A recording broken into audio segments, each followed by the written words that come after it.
in the place. And so we're going to jump right in today. And we're starting a new series today. And man, I'm excited about that. And like, man, Pit Happens came to an end. If you never got to see any of those or you weren't here for any of those, you need to go watch them online. It's been, man, that series was just phenomenal. But we're starting a new series today. And this new series, I really believe, is going to shift us.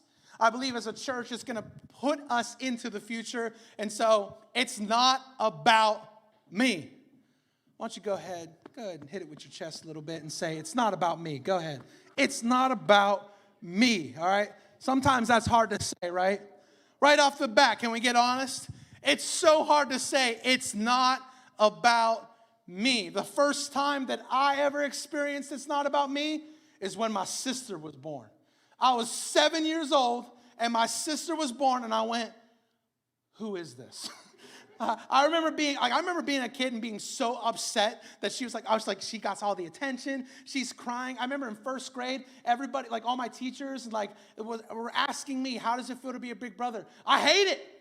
I didn't want it. I didn't want to be a big brother. I was like, man, I got everyone to myself in this household. Mom and Dad, look at me. It was the first time that I ever encountered that it's not about me. And believe me, and if you're not married, you're going to experience it. But you walk into marriage first day and you realize it's not about me. You realize it very, very quick. For me personally, I will be honest. I don't think I always felt like it was all about me, but I realized very quickly that when I got married, I was like, man, it's never going to be about me again. I know that. Like, for real, it's never going to be about me. And then you have a kid, you're like, oh, it's never about me. And then you have another kid, and you're like, it's never about me. And yeah, it's not about you. You start to see it, you start to experience it. And the number one person in my life who has not understood the concept of it's not about me is my son, Chance. He's 2 years old, and it is all about him all the time. No matter what, okay? I don't care what is in my hands. I could have a napkin in my hands. And if he does not get that napkin, it is War World 3, literally, in that moment. Like, he's going to be so upset, screaming. We were in the Target the other day, and like, this was just like, actually, it was literally last night. We get to Target, and it's like, on the way there, they have a Nutri-Grain bar. They're both eating. It's awesome. Crumbs are everywhere. Great. I love that. That's awesome. Whatever. All this stuff. Then they get to Target, and we're walking in, and I'm not kidding. As soon as they smelled the Target air's different in Target. Do you agree? Yes, it is. As soon as they smelt the air in there, literally, they both decided, no, we're done. Like both of them crying hysterically, everyone just losing their cool, all this stuff. You know the front stuff at Target that you have no business looking at or buying? You know what I'm talking about? You have no business looking there because it's a knick-knack, it's the Dollar Tree for Target, but yet everyone feels like, oh, I got to look at this knick-knack. Okay, so you, right there, Chance decides that he's going to grab 1, 2, 3, everything there, and just start whipping it, okay? So we're literally trying to get cards, trying to handle everything, and it is all about my son. Then there was a moment where we were over in the grocery aisle, and he just decides that he's going to do you ever seen like 2 hops and then you just sit? Just like, and sit. That's literally what he did. And then he goes on his stomach, feet kicking, him screaming, and everyone in Target doesn't look at me like, come on, dude. Everyone in Target looks at me and goes, I understand. I understand. And the thing is a lot of us hear that, and we hear my son acting that way, but we do it too. A lot of us have not really come to the conclusion that it's not about me. A lot of us are going throughout our world and throughout our life, trying to figure out what is in it for me. What can I get out of this? What can I do? I know that some of y'all, when they text and say, because this is me, there I said it, like when they text and say, hey, do you want to hang out tonight? We have some people hanging out. What do you respond with? Who's all coming? What's in it for me? That's what we're always worried about. What's in it for me? Oh, we're going out to eat. Where are we going out to eat? If I don't like the place, I ain't going. That's me. Literally, I've made so many people mad in this room, and I'm so sorry. Bless you in Jesus' name. But like, it's the truth, okay? It's all about me. That's how we live our life. Like literally, everything that we do, everything that we go, like everything that we want to do, everything we want to create, everything. It's all about me. What can I gain? What can I get? How can I better myself? And I remember for me, for so long, that's how I felt. I didn't put anyone else in front of me. It was me. And then if I got to take care of some people along the way, that was great. But before I go any further into anything that we're going to talk about throughout this series, is there something beautiful about putting others before yourself? There is something better, something greater in life when you choose to give to others, to bless others, to put others before yourself. Because, man, when I actually fully grasped that concept, it changed my whole outlook on life. It shifted everything. It started to change everything that I started to see. And so the title of my message today is The Gimme Gimme Life Ain't the Point. Gimme Gimme. We all love the gimme gimme. Gimme this, gimme that. I want everything that I can possibly have. And so it's so hard not to have it be all about me. It is. I don't want to paint a concept here. I don't want to paint a picture here that says that it's very easy to just put everybody before yourself. I never want to go through this series and be like, you know what, you just got to do it. You just got to let other people ahead of you, and you just got to take care of other people, and you just got to do this, do that. Now, it's actually not that simple sometimes. Because we've been groomed throughout our entire society that if you don't get what's yours, then you will not get it. You ever hear the phrase, nice guys finish last? We live in this society that, hey, if I'm nice, then it's not going to get me far. If I'm the person that does cares for other people and loves on other people and puts others before myself, it's not something where the society says you don't gain anything, you get walked on. You get pushed to the side. You get set up for failure. That it's become a crazy concept, but when you're really good at your job, you don't actually get elevated. You stay in the same spot because you're doing a great job in that spot. And people get elevated above you, and you're like, they're not even doing the work. There's something about this thing that's been grooming inside of us to go, you have to get what's yours, and you have to do it now. And that's not what Jesus said. That's not what Jesus ever preached, ever talked about. Throughout so many scriptures, it's continually others, others, others. Literally in John 15:12, it says this. It says, this is my commandment. Love each other in the same way that I have loved you. Look how that starts, that word, that big word right there. Commandment. Jesus literally says, I command you to do this. And I love it because it's beautiful, because Jesus was never really this aggressive behavior type of individual. He was very kind, very peaceful, you could very easily say that he was too nice, and that's what got him killed. He's too this, too that. But he lived a life that was different. You can put that back up on the screen. But he lived a life that was so different. He lived a life that was so just awkward compared to what everybody else was doing, that was so different to how society was seeing everything else. But he goes and he says, this is a commandment that I'm putting on you. I'm saying that you have to do this. And I'm going to start this series by saying strictly that if you call yourself a believer, if you say that you love Jesus, if you say that you want to live a Christ-filled life, you have to obey this. And it's beautiful, it's hard, it's a struggle, it's not easy, it's different than what I've heard my entire life, it's different than what I've felt my entire life, but the commandment is this: love each other in the same way that I have loved you. Jesus gave it all for everyone around him. Those that were against him, those that were for him, those that didn't even know him, those that were in the past, those that were in the future. He did it for everyone. Even if no one ever said yes to him, he would do it anyways. Even if no one ever said, I love you, Jesus, he was going to lay down his life for everyone. And so that's the example that I want to follow. This is what's interesting about a commandment. When somebody commands you to do something and you don't do it, you feel like a failure, right? This is where the beauty of grace comes in. This is what's so beautiful, is that he gives you a commandment, says, love each other like I have loved you, knowing full well that you can't do it. Isn't that crazy? Isn't that kind of frustrating? Isn't that a little bit like, okay, wait, you're telling me to do something that I'm literally incapable of doing?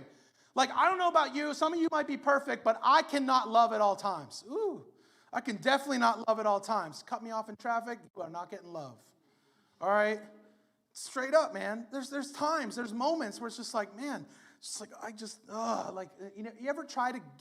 you ever like go to a gas station when there's way too many cars? It is the worst experience of my life because you like to back up, go forward. You're trying to maneuver around. It's like I've never had to back up into a gas pump, but now I have to. Like, it's not easy to always love people. If you're married, it's not always easy to love that person because you see every part of them. You see every piece of them. It's not always easy to love them, but this is what I love about Jesus. It gives us a commandment, says, I know you can't do it on your own, but I'm going to give you what you need to do it right. I'm going to give you exactly what it is you need to be able to love even when you don't feel like loving. That I'm going to give you the grace to say, I'm going to go above and beyond even when I don't feel like I want to. It is not a natural thing. And so when something is not natural, you need to fight the instincts inside of you. When something is not natural to you, you need to create a pattern in your life that changes the way you think. Some of us keep not loving others because we're not letting our mind change on the subject. What if you start renewing your mind daily in the Word of God, in the things of God, the worship of God, to the point where you start to love people naturally instead of forcing yourself to do it? I believe that you can love people if you actually focus on loving people better. A lot of us don't talk about it. It's hard to love people. You ever posted a status and there's somebody you haven't seen in 10 years and they say something that is so offensive on your page? It is very hard to love in that moment. But it's interesting that somebody that we don't even see their face, they're on a screen, they're not even in our world and in our life, we allow that to dictate how we love them. You're not even seeing them face to face. Man, in all things, we have the choice to love. And we have the choice to show grace no matter what because God has given it to us. And so it's hard to not be all about me. I want what I can't have. I want the Tesla truck. I can't have it. I want people to notice me. That's a big one. It's hard to put people in front of yourself. It's hard to bless others and take care of others when you're worried about what everybody's thinking about you.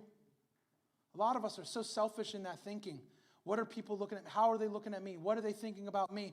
A lot of us, we get to this place where it's like we're so worried about what others think that we would never actually take care of others around us. I can't do that. If I do that, I'll just look like this, or they'll think this, or they'll think that.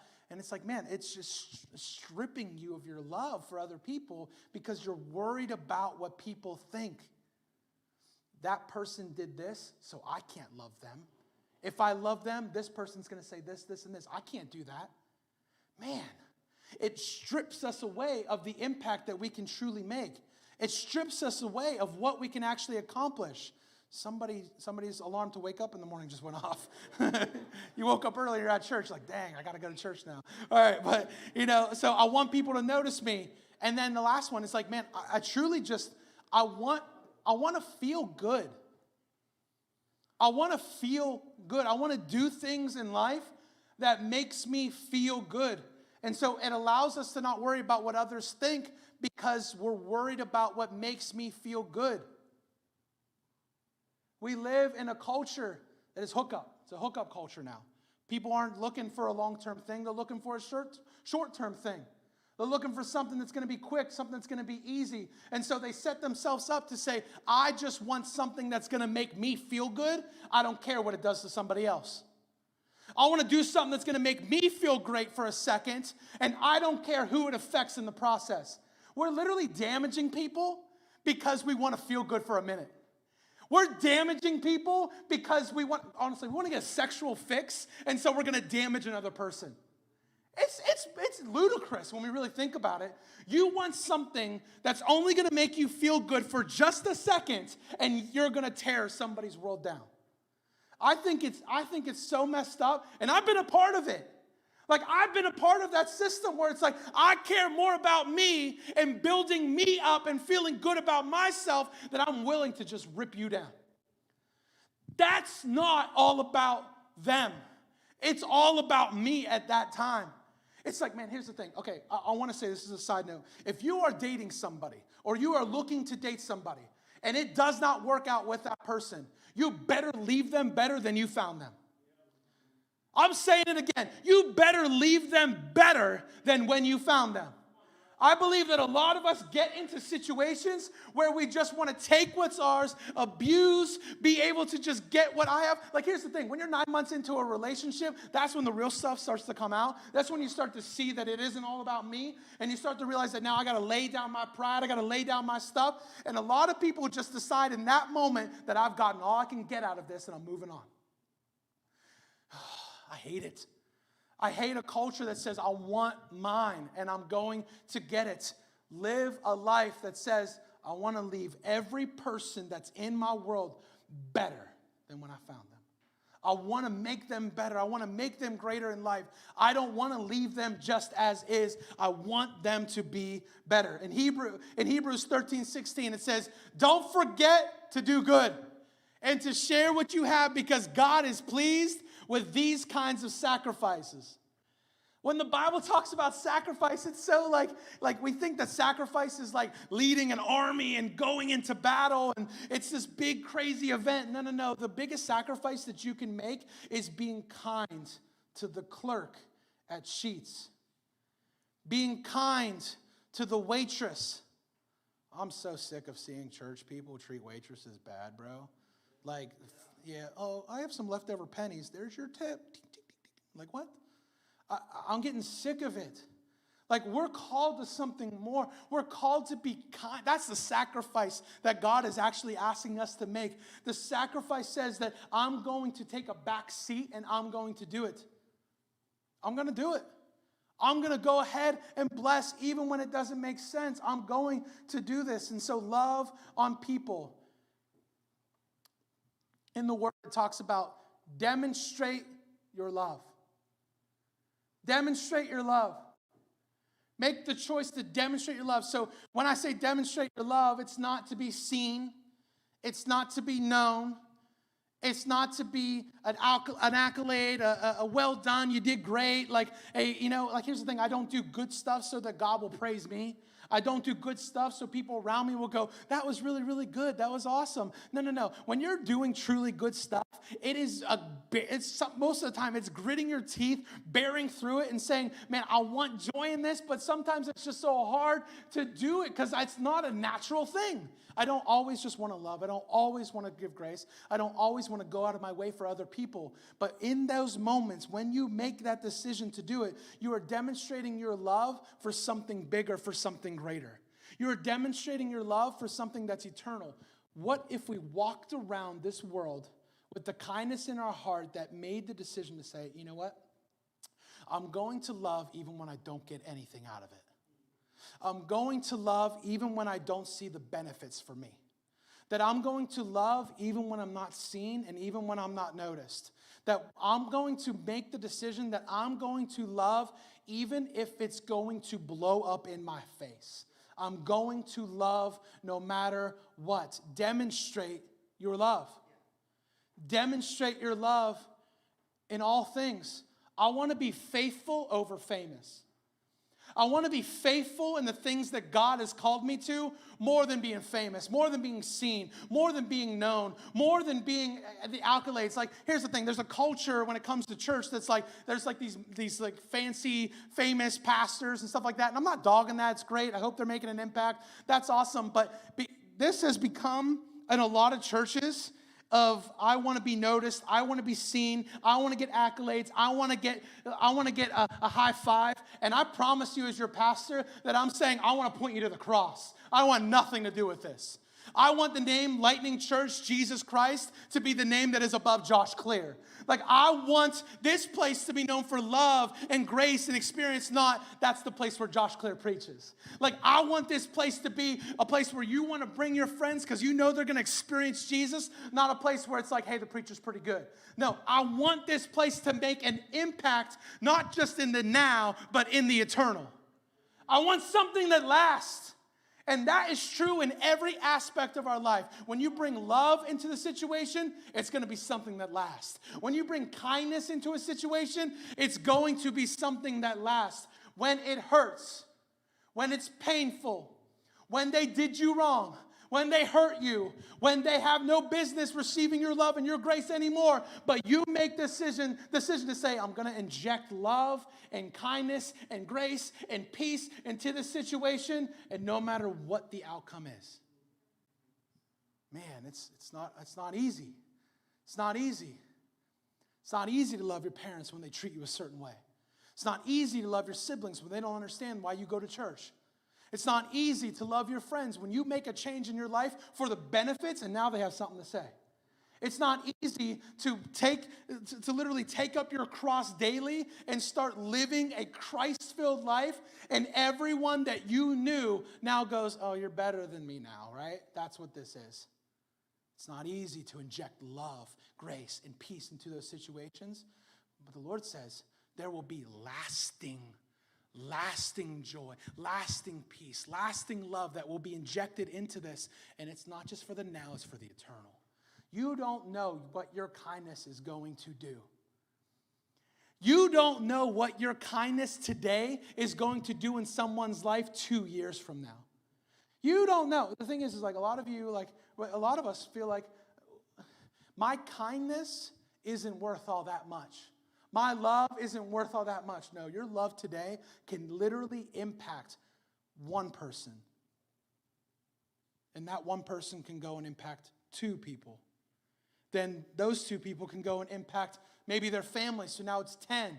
Now those 10 are impacting the world around. When you are kind, it is a beautiful root system that just continually goes and continually spreads out and continually goes and enriches the earth and enriches those around you. So your kindness, pay it forward, ever heard of it? Like the truth is when you are kind, it breeds kindness around you. I promise you, if you're always loving and always kind and always graceful to others, you will start to see the people in your life start to be a little bit more loving, a little bit more graceful, and a little bit more hopeful in the world around them. There's something about a person that's kind, right?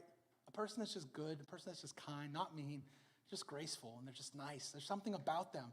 There's something where you want to be around them, that you genuinely want to be in their facility because you know what they're doing is making an impact around the world. So love on people, even when it doesn't benefit you. Bless people, even if they don't know it was you.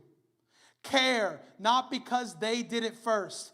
Go out of your way for someone else. See them even if they don't see you. A lot of us feel like the love that we give to others needs to be activated by them first. Love anyways. What if I get hurt? Love anyways. What if they take advantage of it? Love anyways. What if I put it out there and I'm going to get broken? Love anyways. Obviously be smart. I'm not saying put yourself in unhealthy situations, but love anyways. A lot of us have allowed the relationships and the things that we went through dictate how we treat the people at our workplace. We allow how we were treated in our family be the reason that we treat our siblings a certain way, or the way we treat people in our lives, people that are the friends, people that are around us, people that are in our world. We start to treat them differently because of the things that we went through. And God's like, man, no. Like, love them anyway. See them even if they don't see you. Care for them even if they don't care for you. Give them grace even if they don't give you grace. Bless them anyways. And you'll see what happens. You'll see what starts to go on. Matthew 5:16 says this: in the same way, let your light shine before people, so they can see the good things you do and praise your Father who is in heaven. This is beautiful. I love this. It says, in the same way, let your light shine for people so that they can see the good things. Like when I say that, I'm not saying let them see you, let them see your accolades, let them see your strength, let them see what you're doing that's right. No. I'm saying when you make the decision to love and to shine your light, like it blows up the darkness, man. There's a lot of people that are living in darkness, and when your light comes into their life, they're able to see more clearly.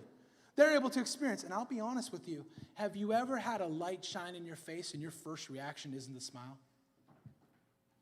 Have you ever had light shine in your face when you're in the dark and your reaction isn't, thank you, now I can see. No, you go, Sometimes love hurts for people that haven't experienced it. No, do you really hear me there?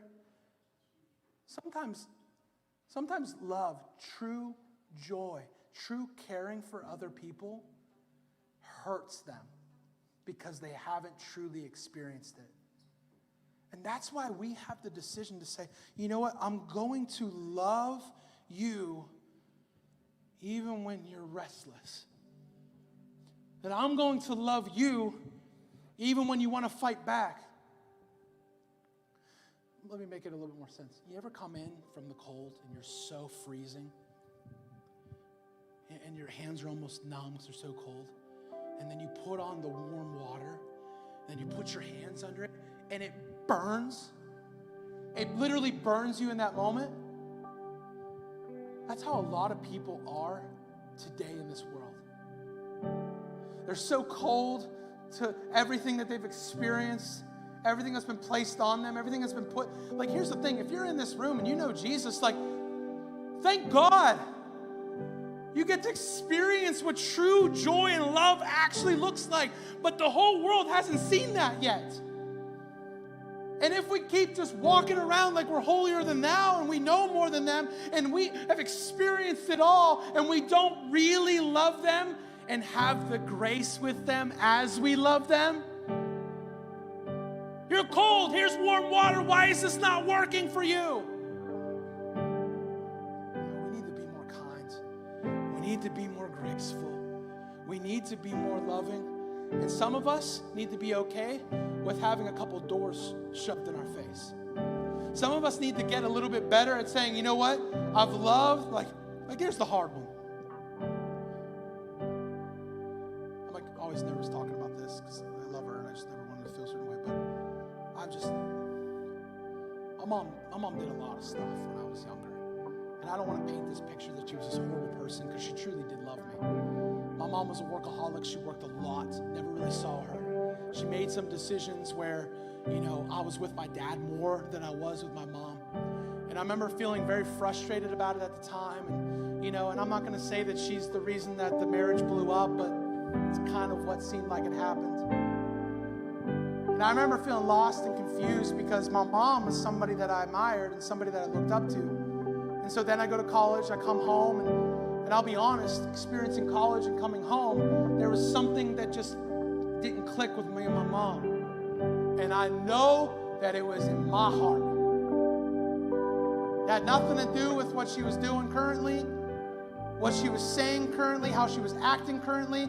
It was something that was hardened in my heart.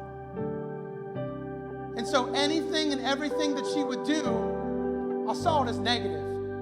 I saw it as frustration. I saw it as anger. Why would you do that? Why would she act? Why would she do that? Why would she do this? And honestly, she really, truly wasn't doing a lot of stuff wrong. My heart was just hardened. And there was a time where I went through probably one of the hardest experiences of my life where I was just so frustrated with church, with God, with my job, with everything. And so I just had my first son, Chance. And so now my mom always wants to see my son. And I remember that there was something in me that just rose up and went, really, you want to see him? Where were you when I was little? Where were you when I was his age? And I remember feeling so frustrated. And love couldn't resound because I wouldn't let it. Grace couldn't be injected into the situation because I refused to let it in there. And when I don't love, and when I don't show grace, and when I don't inject it into the situation, I'm the one that started to get burned more and more and more and more and more. I had expectations that no one could meet. I had joys that I thought that other people had to bring me. I placed something on her that she didn't even know was on her. And so I think I'm making her pay, but I'm the one that's paying. I'm the one that's not getting what I actually need. I'm not getting joy and peace and love in this situation. I got so upset, and I went through some therapy and a bunch of different stuff, and I made the decision that I wasn't going to talk to her for a while. And I went a whole year without talking to my mom.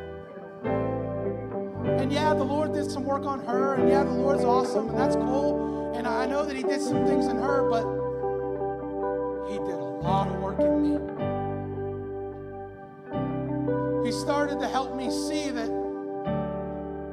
what if I made the decision, no matter how bad I was hurt, no matter how much anger I had, no matter how much pain that was going on in my life, what if I made the decision to just let it go? And to just love her through it anyways? To not hold something over her head that she can't change anymore? What if I made the decision to just actually love her as is? Not based on anything else. Now hear me, this is hard. And hear me, be smart. Hear me, don't put yourself in unhealthy situations. Don't put yourself in situations where you can physically be harmed. But I made the decision to say I'm going to love her anyways. And now when she wants to see my kids, there's a smile that's on my face. Because I go, hey, she might not have done it for me, but she's doing it for them. That it's instead of seeing it as this anger and hurt, I see it as this is the benefit now. God's actually starting to do something here. And I know that when I changed my heart, it changed my perspective, it changed my wife's perspective, and it started to change my mom's perspective, and it just, there was room for growth, there was room for joy, there was room for peace, there was room for things to actually grow. In order for things to grow, you got to plant some seeds. In order for things to grow, you got to lower your pride. In order for things to grow, you got to make a decision that I'm going to do this anyways.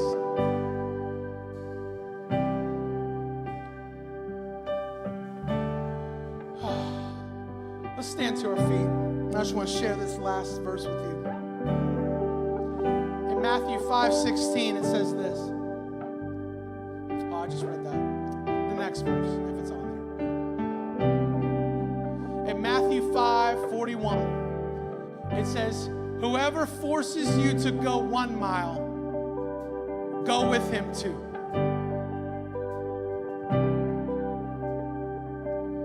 Whoever forces you to go 1 mile, go with him 2.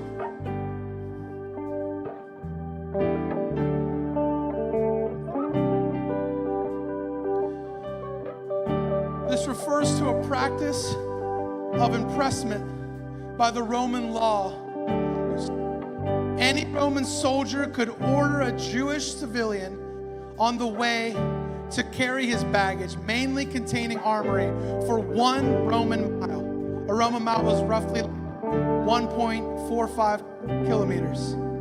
This was a painful task, as the poor, unlucky person that had to carry this load, a Jewish man had to carry 40 to 50 kilograms of weight. Once the mile was over, the servant could drop it and be relieved. Jesus goes and says this verse to a bunch of Jewish people that are frustrated with the Romans, that are angry with how the Romans have been treating them, that the Romans have taken my family, they have taken my rights, they have taken my joy, they have taken everything from me. And now they actually can literally take away what I'm doing that day. They can literally come up to me and say, carry my stuff for a mile right now. And I have to drop what I'm doing, and I have to pick up all their stuff, and I have to walk for an entire mile. And Jesus institutes like this crazy concept that to a Jewish person has to sound like you're setting them on fire, like frustrating, like, why are you doing this to me? Why would you ever make me do this? He says, don't just go 1 mile, go 2 miles. Go above and beyond. Make the decision to say, I'm going to keep going no matter what. That my joy is not found in what they've taken away or what they can give back. My joy is not found in anything that if structurally, if it changes, nothing will change, like nothing will bring me joy. The only way I will receive joy is if I love them no matter what. Is if I go above and beyond even when it doesn't make sense. That I'm going to do what I'm supposed to do more and more and more, no matter what.